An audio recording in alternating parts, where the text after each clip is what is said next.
Rinison continued to smile at her for several seconds, until her words penetrated. Then he abruptly sat up and steadied himself with one hand against the edge of the table. "Can you get one for me?" She gave a reluctant shrug. "If you insist, and if Manning okays it." "But is it a good idea? Direct contact with a mind so alien?" As a matter of fact, now that he was faced with the actual possibility of it, he wasn't so sure.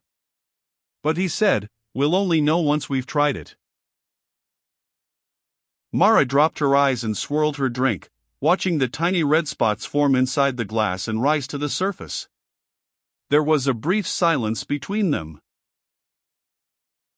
"Repent, Lee Rinison." The words burst upon his ears over the waves of sound that filled the room. He turned, half rising, to find Renee Malham hovering over him, his wide grin showing a tooth missing in the bottom row. Rinison settled back into his chair. "Don't shout. I'm going to have a headache soon enough." Malham took the chair which Manning had vacated and sat in it heavily. He set his hand-lettered placard against the edge of the table and leaned forward, waving a thick finger. "You consort with men who would enslave the pure in heart," he rumbled, but Rinison didn't miss the laughter in his eye. "Manning," he nodded. "He'd enslave every pure heart on this planet if he could find one. As a matter of fact, I think he's already working on Mara here." Malham turned to her and sat back, appraising her boldly. Mara met his gaze calmly, raising her eyebrows slightly as she waited for his verdict. Malham shook his head. "If she's pure, then it's a sin," he said. "A thrice-damned sin, Lee. Have I ever expostulated to you upon the Janus coin that is good and evil?" "Often," Rinison said. Malham shrugged and turned again to the girl. "Nevertheless," he said, "I greet you with pleasure." "Mara, this is Renee Malham," Rinison said wearily. "He imagines that we're friends, and I'm afraid he's right." Malham dipped his shaggy head. "The name is from the Old French of earth, badman. I have a long and dishonorable family history, but the earliest of my ancestors whom I've been able to trace had the same name. Apparently there were too many smiths, carpenters, bakers, and priests on that world. The time was ripe for a Malham. My first name would have been pronounced Rene before the language reform dropped all accent marks from earth tongues." "Considering your background," Mara smiled, "you're in good company out here." "Good company?" Malham cried. "I'm not looking for good company. My work, my mission calls me to where men's hearts are the blackest, where repentance and redemption are needed, and so I come to the edge." "You're religious?" she asked. "Who is religious in these days?" Malham asked, shrugging. "Religion is of the past, it is dead. It is nearly forgotten, and one hears God's name spoken now in anger." "God damn you!" cry the masses. "That is our modern religion." Rene wanders around shouting about sin, Rinison explained, so that he can take up collections to buy himself more to drink. Malham chuckled. "Ah, Lee, you're short-sighted. I'm an unbeliever, and a black rogue, but at least I have a mission. Our scientific advance has destroyed religion, we've penetrated to the heavens, and found no God. But science has not disproved him, either, and people forget that. I speak with the voice of the forgotten, I remind people of God, to even the scales." He stopped talking long enough to grab the arm of a passing waiter and order a drink. Then he turned back to them. "Nothing says I have to believe in religion. If that were necessary, no one would preach it." "Have you been preaching to the Herlogi?" Rinison asked. "An admirable idea. Malham said. Do they have souls? They have a god, at least. Or used to, anyway. Fellow named Kor, who was God, essence, knowledge, and several other things all rolled into one. Return to Kor. Malham said. Perhaps it will be my next mission. What's your mission now? Mara asked, smiling in spite of herself. Besides your apparently lifelong study and participation in sin, I mean. Malham sighed and sat back as his drink arrived.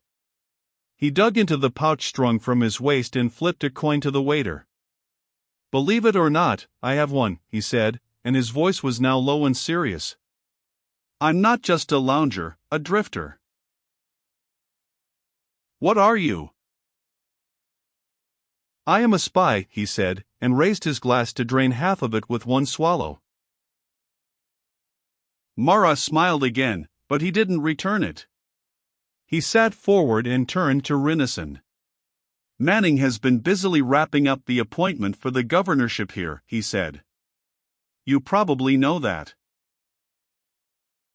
Rinneson nodded. The headache he had been expecting was already starting. Did you also know that he's been buying men here to stand with him in case someone else is appointed? He glanced at Mara. I go among the men every day, talking, and I hear a lot. Manning will end up in control here, one way or another, unless he's stopped. Buying men is nothing new, Rinneson said. In any case, is there a better man on the planet? Malham shook his head. I don't know, sometimes I give up on the human race.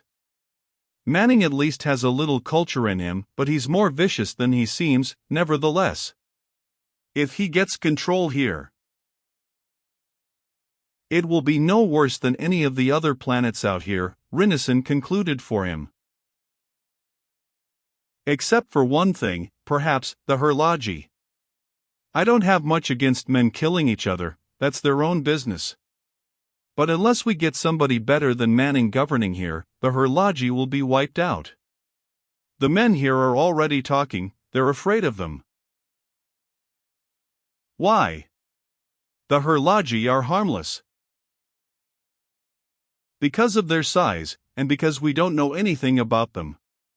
Because they're intelligent, any uneducated man is afraid of intelligence, and when it's an alien. He shook his head. Manning isn't helping the situation. What do you mean by that? Mara asked. Malham's frown deepened, creasing the dark lines of his forehead into furrows. He's using the Herlogi as bogeymen. Says he's the only man on the planet who knows how to deal with them safely. Oh, you should hear him when he moves among his people. I envy his ability to control them with words. A little backslapping, a joke or two, most of them I was telling last year, and he talks to them man to man, very friendly. He shook his head again. Manning is so friendly with this scum that his attitude is nothing short of patronizing.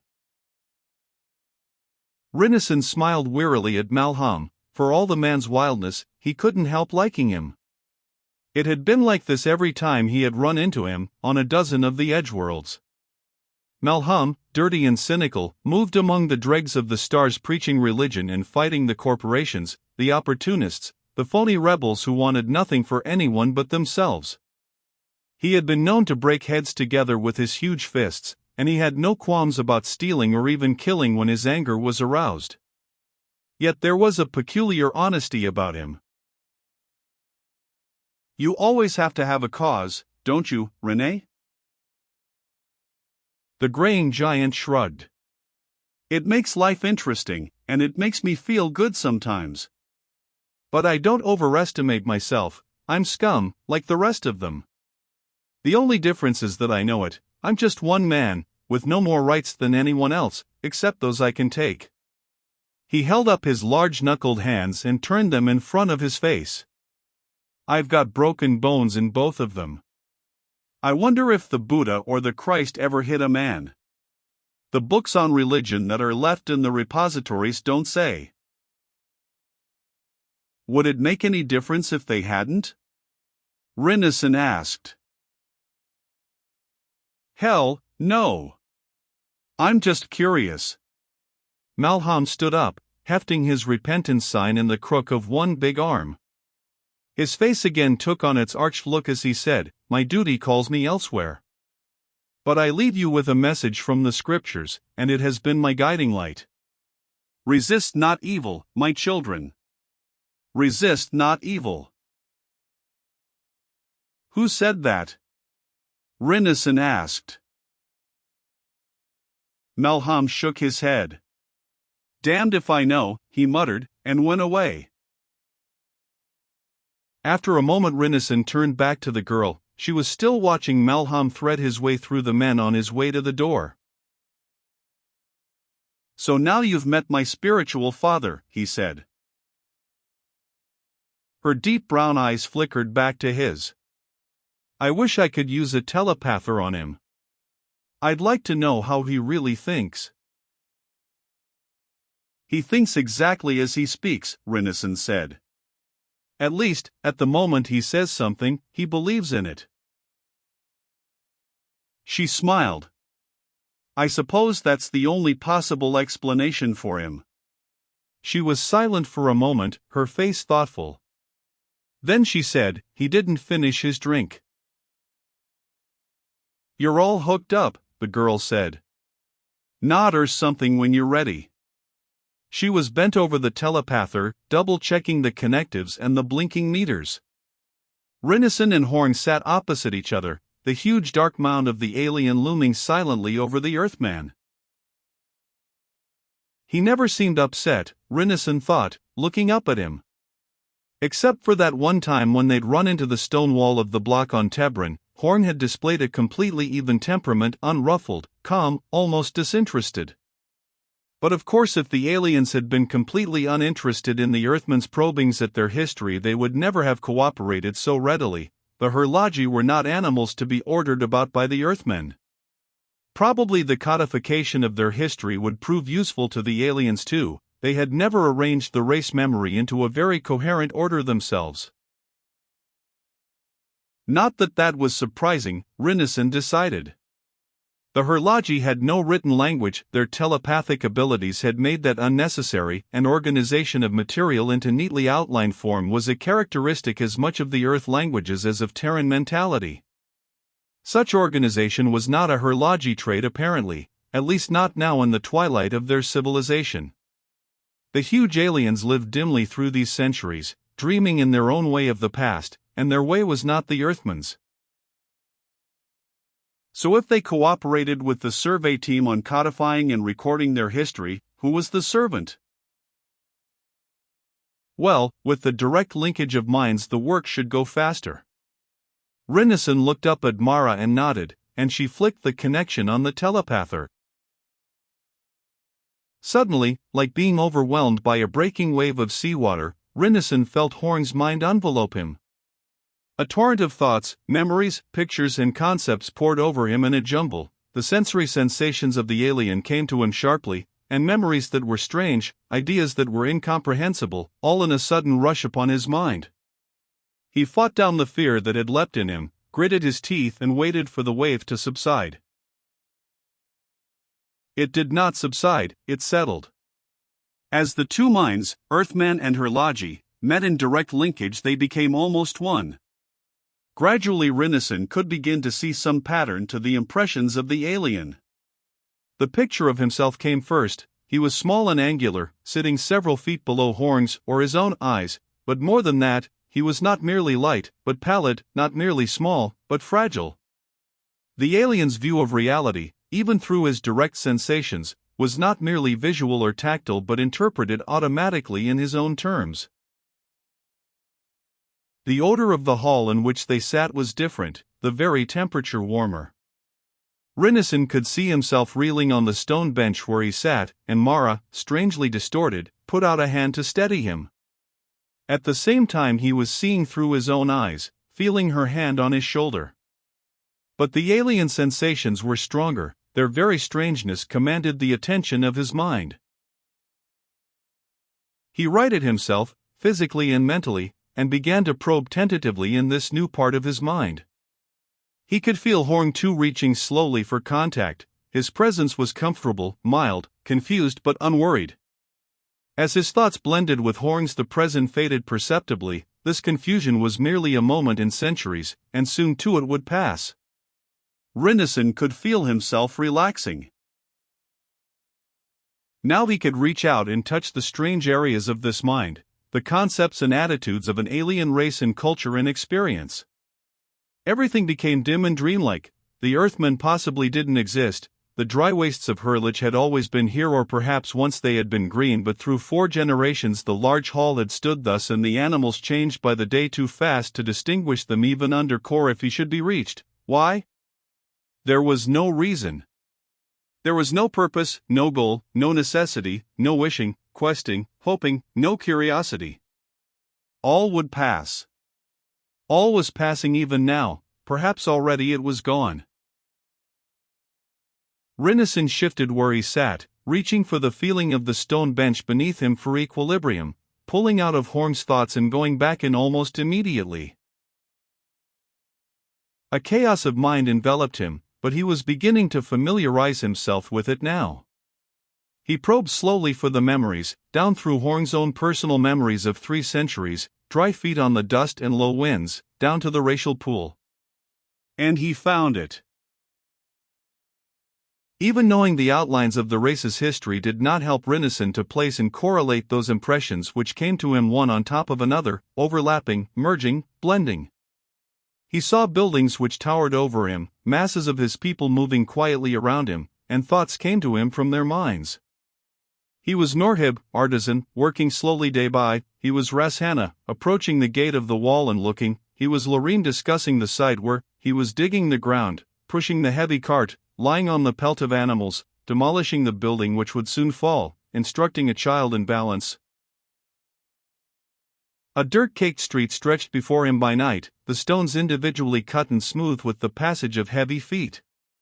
Tomorrow we will set out for the region of chalk while there is still time. A mind voice from a Hurlaji hundreds, perhaps thousands of years old, dead but alive in the race memory.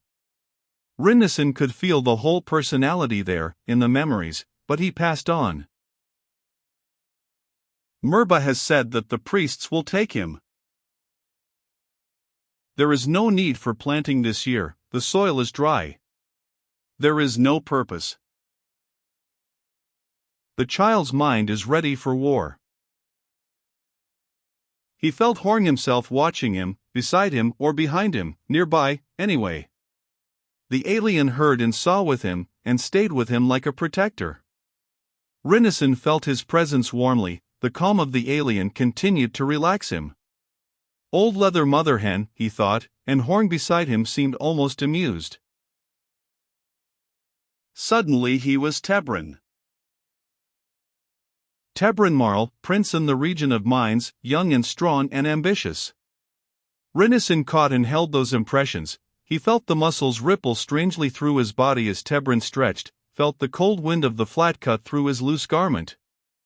It was night, and he stood on the parapet of a heavy stone structure looking down across the immense stretch of the flat, spotted here and there by lights.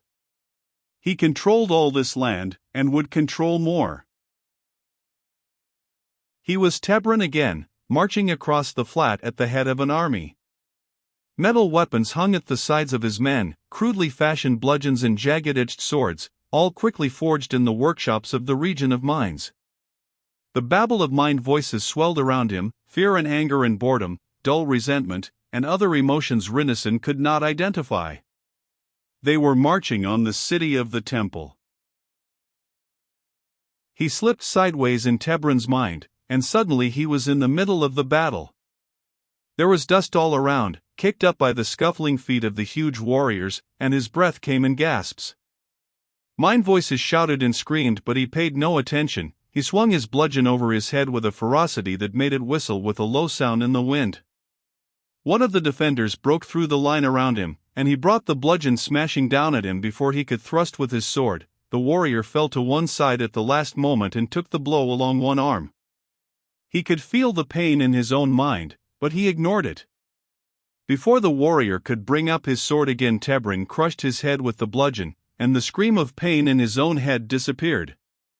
He heard the grunting and gasps of his own warriors and the clash of bodies and weapons around him. The Herlaji could not really be moving so quickly, Rinison thought. It must be that to Tebrin it seemed so. They were quiet, slow-moving creatures. Or had they degenerated physically through the centuries? Still smelling the sweat of battle, he found Tebrin's mind again. There was still fighting in the city, but it was far away now. He heard it with the back of his mind as he mounted the steps of the temple. Those were mop-up operations, clearing the streets of the last of the priest-king forces. He was not needed there. He had, to all intents, controlled the city since the night before, and had slept in the palace itself. Now it was time for the temple. He mounted the heavy, steep steps slowly, 3 guards at his back and 3 in front of him. The priests would be gone from the temple, but there might be 1 or 2 last-ditch defenders remaining, and they would be armed with the weapons of Kor, hand weapons which shot dark beams that could disintegrate anything in their path. They would be dangerous. Well, there would be no temple guards in the inner court. His own men could remain outside to take care of them while he went in. He stopped halfway up the steps and lifted his head to gaze up at the temple walls rising above him. They were solid stone, built in the fashion of the old ones, smooth-faced except for the carvings above the entrance itself. They too were in the traditional style, copied exactly from the older buildings which had been built thousands of years ago, before the Herlaji had even developed telepathy. The symbols of Kor, so now at last he saw them. Tomorrow he would effect a mass linkage of minds and broadcast his orders for reconstruction. That would mean staying up all night preparing the communication, for it was impossible to maintain complete planet-wide linkage for too long, and Tebrin had many plans. Perhaps it would be possible to find a way to extend the duration of mass linkages if the science quest could be pushed forward fast enough. But that was tomorrow's problem. Today, right now, it was right that he enter the temple. It was not only symbolic of his assumption of power, but necessary religiously. Every new ruler leader within the memory of the race had received sanction from Kor first. A momentary echo whisper of another mind touched his, and he whirled to his right to see one of the temple guards in the shadows. He had been unable to successfully shield his thoughts. Tebrin dropped to the ground and sent a quick, cool order to his own guards: kill him. The heavy, dark warrior stepped forward as the guard tried to shrink back further into the shadows. He was trapped. But not unarmed. As he dropped to the steps and rolled quickly to one side, Tebrin heard the low vibration of a disintegrator beam pass over his shoulder and the crack of the wall behind him as it struck. And then the guards were on the warrior in the shadows. They had brought down several of the temple guards the night before, and commandeered their weapons. In a matter of moments this one fell too, his head and most of his trunk gone. One of the warriors shoved the half-carcass down the stairs, and bent forward at the knees to pick up his fallen weapon. So now they had all 14 of them. If any more of the temple guards remained, they could be dealt with easily. Tebrin rose from the steps and wished momentarily that those weapons could be duplicated, if his whole army could be equipped with them. But after today that would probably be unnecessary. The entire planet was his now. He walked up the last few steps and stepped into the shadows of the Temple of Kor. The walls melted around him and Rinison felt his mind wrenched painfully. There was a screaming all through him, thin and high, blotting out the contact he had held with Tebrin's mind. It was Horn's scream, beside him, overpowering. Terror washed over him. He tried to fight it but he couldn't.